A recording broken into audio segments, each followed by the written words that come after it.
Voltamos a conversar aqui nesta edição de Conjuntura com José Tomás Nonô, não mais, repito, como secretário municipal da Saúde, mas sim como presidente do DEM, o Partido Democratas, aqui em Alagoas.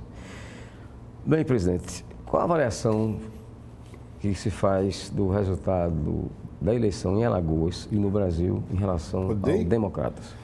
Olha, o DEM se saiu bem. O DEM na legislatura passada fez 21 deputados federais. Hoje o calibre disso é a bancada, sobretudo na Câmara, nós fizemos agora 28. Né? Sem contar que em alguns estados, como a Bahia, alguns deputados que eram do DEM foram para outros partidos pequenos por questão eleitoral e se elegeram da mesma forma. Então a bancada, na realidade, ela é um pouco maior do que esses 28. Aumentamos também no Senado. A avaliação é positiva. Aqui em Alagoas nós não tínhamos deputado estadual, porque os que elegemos na legislatura passada, uma deputada Joca, uma deputada brilhante, faço questão de reconhecer, sou um admirador do trabalho dela, mas a pedido do chefe da clã, passou para outro partido. Continua minha amiga e eu continuo admirador dela. Então ficamos sem deputado e elegemos agora o Davi Maia. Foi muito bom para o partido e, além de alguns outros deputados menores, tiveram votações expressivas em Maceió, o que faz antever que teremos candidatos a vereador de bom nível nas próximas eleições. Então, de uma maneira geral, foi positiva. Não falo de governo, porque governo, a eleição estava liquidada. O governador Renan Filho teve a sorte, a habilidade política e alguns eventos para os quais ele não concorreu, mas ocorreram, de ser praticamente um candidato só dentro desse pleito. O Democrata também não tinha candidato ao Senado e apoiamos, eu acho que partidariamente, o Rodrigo Cunha, e outros se dividiram entre Benedito de Lira, os outros candidatos. Então, eu acho que, de uma maneira geral, a performance foi boa, nós conseguimos mexer, mobilizar o interior, foi muito interessante. Quais são os planos dos Democratas para a eleição, vamos chamar de eleição municipal, a próxima? Que Flávio, vai ser diferente, que não vai ter mais coligação veja bem, e cada um vai ter que ter... A primeira postura é de aguardar. Eu acho que essa medida, eu fico com medo, como é a palavra suave, de flexibilizações que façam agora, porque o que a gente tem visto sucessivamente são mudanças com o apelido de reforma política, que na realidade não é reforma política nenhuma. A reforma política passada foi uma maneira de privilegiar quem tinha mandato. Governador que já tinha mandato, senador que já tinha mandato, quem tinha levou uma vantagem brutal, o que não quer dizer que não muda muito. Acabou de sair daqui dessa cadeira onde eu me sentei uma nova deputada, mais jovem, que faz antever um futuro alvissareiro, e foi alguém que tomou o lugar de alguém que já era antiga, democraticamente pelo voto.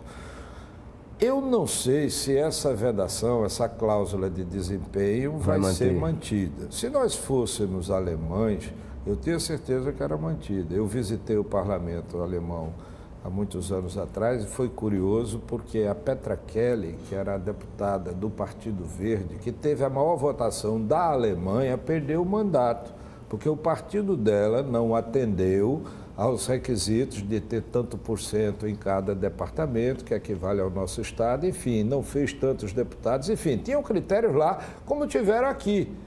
Mas aqui está tudo lá. Com um voto, ou com um deputado, com 2 deputados. Já ouvi falar em federação. Bom, aí começam as minhas solas e o parágrafo é sempre o assassino do artigo. Então eu quero ver como é que vai ficar. No quadro que temos hoje, com absoluta clareza em Alagoas, o DEM não poderia sobreviver, salvo se atraísse um contingente expressivo de outros partidos pequenos também, para ter um partido com musculatura. Vamos ver como começa o parlamento, nós vamos ver também uma experiência insólita. Eu sou daqueles que acham que o Bolsonaro vai ganhar a eleição, E o que é que o Bolsonaro vai fazer, eu não sei. Eu só ficarei muito feliz se ele não roubar, e acho que ele não vai roubar. Não roubando, nós já temos um avanço, Flávio, extraordinário institucionalmente. Agora, o que é que vai acontecer no Congresso, o que é que vai acontecer nessas leis, não sei. Se mantiverem a cláusula de desempenho, todo partido lá, federal, que tiver menos de 30, 35 deputados, tem que pensar seriamente na sua sobrevivência, e o DEM está dentro disso também. Deputado, bom, domingo agora, eleição do segundo turno para presidente da República, Jair Bolsonaro contra Fernando Haddad. Contra Lula, né? Contra Lula. Contra Lula. Não, com o PT. PSL não, Lula. PT. É bom lembrar que o Haddad, me perdoe, essa é a única coisa que eu vou divergir de você. É bom lembrar que o Haddad, no começo da campanha eleitoral, gravou os seus blocos com uma máscara. Ele não foi obra do Bolsonaro, nem foi fake news, não, com aquela carinha do Lula. E se aconselha no Lula. Aliás, eu não sei, Flávio, você é um homem inteligente, arguto. Quem é que comanda mesmo as coisas de dentro da prisão? Até onde eu sei é o tráfico, não é? Então, partidos que são comandados de dentro da prisão não podem dar boa coisa, com todo respeito. Bom, o senhor já antecipou a sua posição favorável à candidatura de Jair Bolsonaro.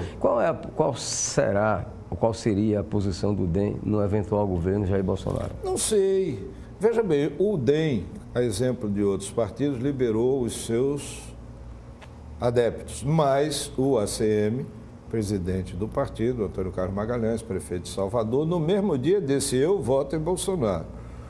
Eu cumpri o ritual Alckmin, veja bem, mas eu fiquei com os 4% da população. Eu achava preparado e continuo achando, mas a população não viu assim. E o grande erro estratégico do Alckmin foi não ter captado o sentimento anti-PT. Faço questão de dizer, inclusive não sei se os bolsonaristas mais empedernidos pensarão da mesma forma.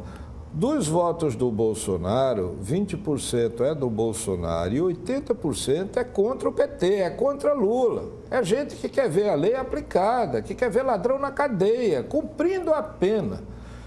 Eu vi uma entrevista do próprio Haddad dizendo, o Jair nunca mentiu nos 28 anos. Eu posso dizer isso de algum desses outros cidadãos ilustres que andam por aí? Então, a expectativa com o governo Bolsonaro é ter um governo honesto. E ele teve a vantagem, não tem partido, não tem aquele rolo partidário. O partido é ele. Ele é que elegeu os 50 e tantos deputados que vai ter lá. Cada um com a votação maior do que a outra. Aqui em Maceió, também, aqui não se elegeu o cabo 17. Então, veja, ele tem a oportunidade única de fazer composições racionais para o preenchimento do melhor cargo possível. Eu fui colega do Bolsonaro na Comissão de Defesa. A única vantagem que eu tenho sobre todos os outros aqui, que eu acho que eu sou o único alagoano, não o único que conviveu com o Bolsonaro toda semana durante 12 anos. Sempre me pareceu isso que ele diz, absolutamente transparente. Você pode gostar ou pode não gostar do que ele diz, mas ele não é como muitos políticos, e não só do PT, de outros partidos também, que botam as máscaras. Dizem ser uma coisa e na primeira oportunidade que tem, nós temos oportunidades recentes de verificar isso, já faz um discurso que não é bem assim, que vamos ver, papá. O Bolsonaro disse o que pensa. Ele é a expressão da direita radical brasileira. A direita radical mundial tem chefes de Estado e chefes de governo. O primeiro-ministro da Áustria é um, e o da Itália é outro, e lá a direita e a esquerda são parecidos. São faces, aspectos diferentes de encaminhar questões administrativas. Aqui é que PT e PSDB juntos cuidaram de demonizar a direita, demonizar qualquer ideia que não fosse a deles. Deu nisso que está aí. Bolsonaro. Quem criou Bolsonaro, aliás, quem disse isso foi Cid Gomes, foi o PT. Quem pariu a Deus, que o embale. Presidente, como é que o senhor explica esse fenômeno do Bolsonaro? A pessoa, um partido pequeno, pouco tempo de TV, sem recursos. Posso explicar de uma maneira bolsonárica, assim, grosseira? Fique à vontade. Perdão, não vou chamar não, mas o saco da população brasileira encheu. Não aguentou mais de ver governador ladrão, presidente ladrão, ministro ladrão, roubo para todo lado, roubo da casa dos bilhões, ver apanhar o nosso dinheirinho, suado dinheirinho do brasileiro, suado, e o BNDES emprestar para todas as ditaduras, para Cuba, para Venezuela, para a África, tomando dinheiro a 14% no mercado e emprestando a 6% a esses caras, arcando com 8% e 320 bilhões de reais. Esse é um dos 10 milhões de crimes que pode citar. Aquilo vai, eu me lembro, Flávio, um depoimento pessoal, na minha última campanha de deputado federal, já faz muito tempo, eu falava do Lula, é isso que estou falando agora. E os meus correligionários, faziam, não, pelo amor de Deus, não fale isso, que aqui é o Lula, você vai perder a eleição. E eu me elegi, em vez de ser em segundo, terceiro, em sexto, mas me elegi, dizendo isso. Tem lá toneladas de discurso. Eu fui o primeiro líder da oposição. A liderança da minoria foi minha e eu exerci com toda a dignidade possível. Agora, a sociedade brasileira cansou. Você cansou de seu neto ir para uma escola e você não sabe se ele volta. Você não pode aceitar, você que está me vendo, o curso de sacanagem no livro oficial do Ministério da Educação. Você não pode aceitar que o tráfico de droga tome conta de um país.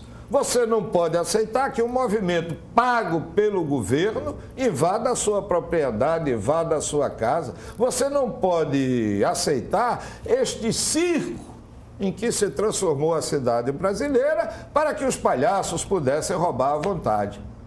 É por isso que deu Bolsonaro. Como daria qualquer outro que tivesse tido a coragem de assumir as suas posições, de negar a santidade do Partido dos Trabalhadores e trabalhar 4 anos para ser presidente. E durante 4 anos foram oferecidas ao Bolsonaro oportunidades extraordinárias, porque não teve um mês que não tivesse um escândalo. Não teve uma semana que não tivesse uma roubalheira. E ele é que se posicionou contra. Absolutamente natural que os frutos dessa postura redundassem na magnífica votação que vai obter domingo que vem. Ok. Nosso muito obrigado a José Tomás Nonô, secretário de Saúde do município de Maceió e também presidente regional do Democratas aqui no estado. Agradecemos também a você, telespectador, por nos acompanhar.